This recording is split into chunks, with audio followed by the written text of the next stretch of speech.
Ilana Ferradian. Merci de nous rejoindre. 354e jour de guerre en Israël et sur le front nord, encore une nuit difficile, effectivement, avec une vingtaine de roquettes qui ont été lancées sur le territoire israélien, des sirènes qui ont retenti à Naharia notamment. Et pour parler de cette situation, nous sommes avec Stéphane Juffa, rédacteur en chef de la MENA, la Metula News Agency, en direct. Bonjour Stéphane. Bonjour Ilana, bonjour Eva et bonjour aux auditeurs et téléspectateurs de Radio J. Merci beaucoup Stéphane d'être avec nous. C'est important de vous entendre puisque vous habitiez, vous habitiez en tout cas il y a encore quelques mois à Metula. Vous avez dû être déplacé en raison de la guerre. Vous avez dû être logé notamment dans un hôtel. Alors vous suivez effectivement de très près la situation. On peut le dire, la guerre avec le Hezbollah, la guerre tant redoutée, cette guerre attendue, a bel et bien commencé Stéphane. Oui, c'est clair, on est toujours aux premières loges, Ilana, on est à 4 km de la frontière dans la région de Rosh Pina, effectivement dans un hôtel. Alors ce qui a changé depuis une semaine à peu près, c'est la décision du gouvernement israélien de faire en sorte que le retour des réfugiés, des déplacés de la région frontalière, c'est-à-dire nous notamment, votre serviteur, fasse partie des objectifs principaux de la guerre. Dès ce moment, Tsahal, l'armée, a eu les coups des franches pour intervenir. Et là, on peut dire qu'ils mettent le paquet. Et ils ont notamment hier bombardé le nord du Liban, la région de la Beka, qui est une des places fortes du Hezbollah. Ils ont fait d'énormes dégâts. Plus de 1300 cibles atteintes et 500 terroristes du Hezbollah éliminés. C'est le plus gros jour de guerre et c'est ce qui a fait, il en a basculé ce conflit d'un conflit frontalier à une guerre totale. Aujourd'hui, on est dans la guerre totale. Alors, on l'a entendu, le porte-parole de Tsahal, par ailleurs, hier soir, affirmé au cours d'une 3e conférence de presse qu'il a donnée dans la journée que des ogives d'une portée de 1000 km avaient été frappées. Le but, à présent, c'est vraiment de dissuader le Hezbollah pour, vous l'avez dit, que les habitants puissent rentrer chez eux. Mais ça ne fonctionne visiblement pas tellement puisque le Hezbollah continue à tirer des missiles sur Israël, Stéphane, ce matin. Alors, vous croyez pas si bien dire, si on tend l'oreille, juste derrière nous, il y a actuellement des interceptions de roquettes en face de l'hôtel. Là, ça a cessé. Ah non, c'est pas juste. On peut pas, c'est pas hermétique. On peut pas empêcher l'ennemi, le Hezbollah, qui disposait avant la guerre de 150 000 roquettes et autres projectiles. On peut pas l'empêcher catégoriquement de tirer ces projectiles. C'est pour ça qu'il les a. Mais je pense que on était un petit peu plus optimiste que le contre-amiral à Gary. Je dirais qu'on a dû en détruire jusqu'à maintenant les 2/3. Et puis, c'est pas tout. Ils en ont tiré 210 dans la journée d'hier, mais on en a intercepté 180. Et les autres, il faut bien que nos téléspectateurs auditeurs comprennent cela. C'est que d'un côté, on ne rate pas une frappe. Je pense pas que depuis que le Chel Avir, l'aviation israélienne, attaque les positions clés du Hezbollah, je pense pas qu'ils ont manqué une frappe. Et ça signifie, et vous voyez comme nous les images vidéo de ces raids, ça signifie que la position est détruite. Ici, il s'agit de petits drones, il s'agit de roquettes moyennes, elles sont terriblement imprécises. C'est-à-dire que sur 210 projectiles tirés hier sur nous, il y en a 210, on n'a que des blessés, on a 5 blessés légers.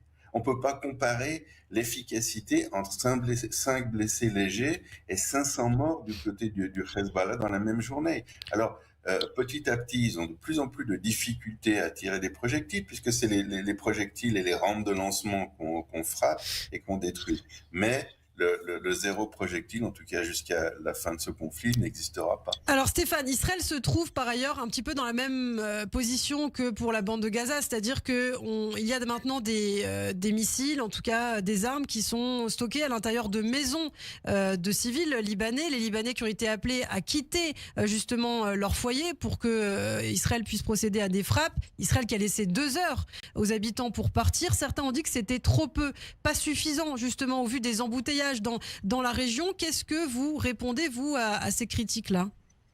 Je réponds que ça fait 20 ans du côté du Liban, 20 ans qui dissimule dans les villages chiites. Et ça, c'est très important. La moitié des villages du sud Liban sont pas chiites, ils sont catholiques, ils sont maronites, ils sont druzes. On n'a aucun problème avec ces villages. C'est-à-dire que les gens sont restés, ils sont toujours en place, ils nous tirent pas dessus, on leur tire pas dessus. Il faut être clair parce que ça, c'est de l'information. Et donc, on parle exclusivement des villages chiites qui sont dirigés par le Hezbollah. Et dans ces villages, dans une maison sur 10 en moyenne, il y a une pièce fortifiée qui abrite des roquettes, des lance-roquettes, des munitions. Et on sait, parce qu'on a un très bon renseignement, on sait où se trouvent ces maisons. Et ce qu'on a dit, et ça aussi c'est de l'information, on a dit en intervenant sur leur station de radio, leur chaîne de télévision et par des messages téléphoniques, on leur a pas dit aller à Beyrouth. On leur a dit éloignez-vous rapidement de 1000 mètres, notamment des maisons où vous savez que le Hezbollah est présent avec ses armes et de tout ce qui est Hezbollah dans votre région. Éloignez-vous de 1000 mètres.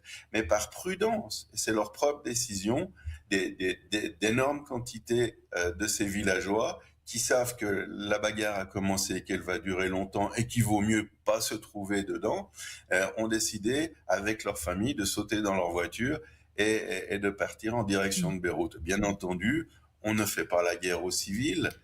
Il existe certaines victimes civiles qu'on aurait bien aimé éviter, mais on n'a pas attaqué une seule de ces colonnes de réfugiés et on ne le fera pas. Nous ne sommes pas des monstres et c'est encore une différence. Nous ne sommes pas des monstres. Eva, pour Stéphane.